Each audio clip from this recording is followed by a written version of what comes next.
Le portefeuille des institutions de monnaie électronique du Mozambique a augmenté ses bénéfices de 40%, ce qui correspond à plus de 31,9 millions d'euros en 2024, révèlent les données de la Banque du Mozambique.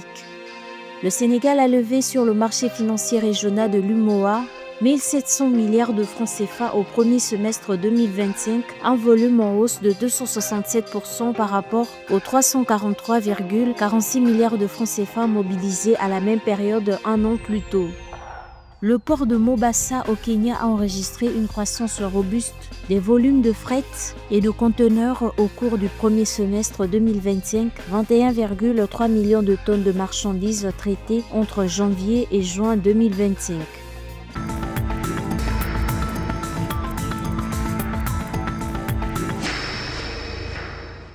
Le secteur bancaire du Mozambique poursuit son développement avec l'implantation de nouveaux produits, l'expansion des services financiers et des canaux de distribution numérique. Selon la Banque du Mozambique, les trois principales institutions de monnaie électronique du pays ont totalisé des bénéfices records de 31,9 millions d'euros en 2024, soit une augmentation de 41,69% par rapport aux 22,5 millions d'euros de 2023 selon les données publiées le 19 juillet 2025. Ceci est dû au fait que chaque Mozambicain a au moins un téléphone.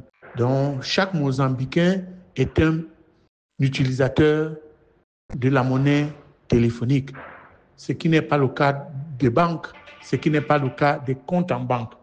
En outre, le nombre d'agents de portefeuille numérique au Mozambique a augmenté au premier trimestre 2025, atteignant 351 921 selon les données officielles. Cette évolution, selon la Banque du Mozambique, s'aligne sur une augmentation de 18,5% des institutions de monnaie électronique au cours de la même période, à 19 870 700, représentant près de 3 millions de nouveaux comptes en l'espace d'un an.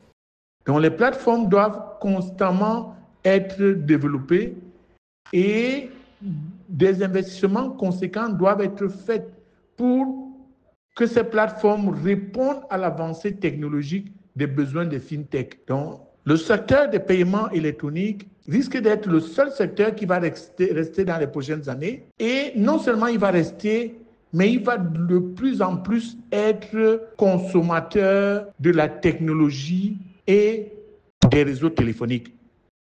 D'où le problème de l'investissement dans l'énergie qui devrait alimenter ce secteur. À noter que selon un précédent rapport statistique de la Banque du Mozambique, le nombre de comptes bancaires dans le pays a connu une hausse de 10% en 2024, passant de 5 687 975 à la fin 2023 à 6 221 640 au 1er décembre 2024.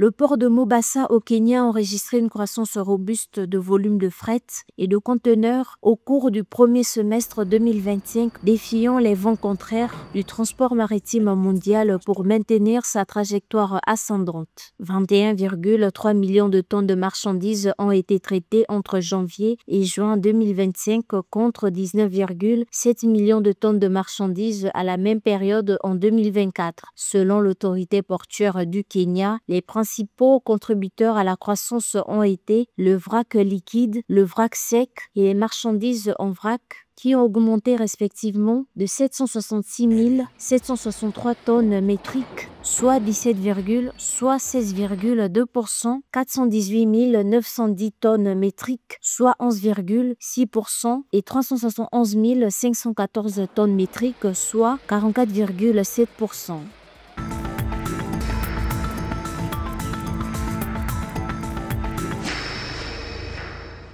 Confronté à l'arrêt de son programme avec le FMI et à des problèmes d'accès aux marchés financiers mondiaux, principalement en raison de la révélation d'une dette non divulguée, le Sénégal a décidé de recourir au marché régional des obligations publiques de l'UMOA comme source de financement pour son budget. Selon les données de l'agence UMOA Titres, rien que pour les adjudications de titres publics, le Sénégal a levé 1 700 milliards de francs CFA au premier semestre 2025, un volume en hausse de 267% par rapport aux 343,46 milliards de francs CFA mobilisés sur la même période en 2024.